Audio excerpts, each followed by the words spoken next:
Avoir un Antonello de Messine entre les mains, c'est le Graal. C'est un événement pour le marché de l'art, pour l'histoire de l'art, puisqu'on rajoute au corpus de l'artiste une nouvelle œuvre. Et ça, c'est quand même une impression extraordinaire pour un commissaire-priseur. Donc ce tableau qu'on vous présente, qui est donc le portrait d'un homme, probablement un homme d'église, c'est un tableau qui a été découvert non pas par nous, mais par un conservateur du Louvre qui s'appelle Michel Laclotte, il y a une vingtaine d'années, puisque notre propriétaire l'avait à ce moment-là sollicité.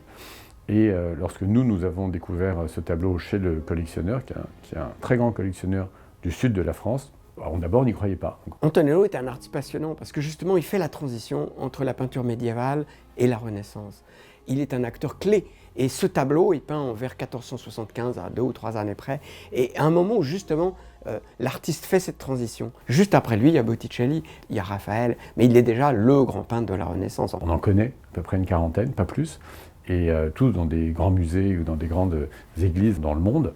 Il fait des images religieuses percutantes, qui sont encore percutantes aujourd'hui. La première fois que nous l'avons eu entre les mains, le tableau était recouvert d'un badigeon qui masquait un petit peu le tableau. Nous sommes allés plusieurs fois avec Maître Nordman chez la restauratrice et on a vu apparaître dans un premier temps le noir s'est transformé dans un vert profond, vénitien, émeraude, magnifique. Alors c'était un risque parce qu'on ne savait pas ce qu'on allait trouver derrière. Et on a eu quand même la grande surprise, d'abord de voir qu'une grosse partie du tableau était parfaitement bien conservée. Tout le fond était doré, donc probablement gratté à un moment donné, où finalement le tableau était considéré comme sans importance et les gens ont dû récupérer l'or vraisemblablement. Il y a eu un moment miraculeux, c'est quand, sous un certain angle, on voit ici, le long de l'oreille du saint, on voit les restes de dorure. Le long de sa peau, le long de ses cheveux, qui ensuite ont été recouverts avec des badigeons. Tout ce qu'on voit aujourd'hui de ce tableau, c'est l'œuvre d'Antonello da Messine. Vous le voyez, la pureté du trait et de la peinture du pinceau d'Antonello de Messine. Et Antonello, c'est le peintre vénitien. On l'appelle Antonello de Messine, mais ses plus belles années, c'est à Venise.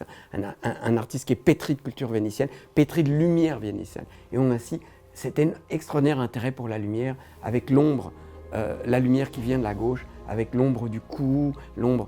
Et la façon dont la lumière tourne autour du visage, le sculpte, ça, c'est l'essence de l'œuvre d'Antonello, une vraie œuvre de la Renaissance vénitienne.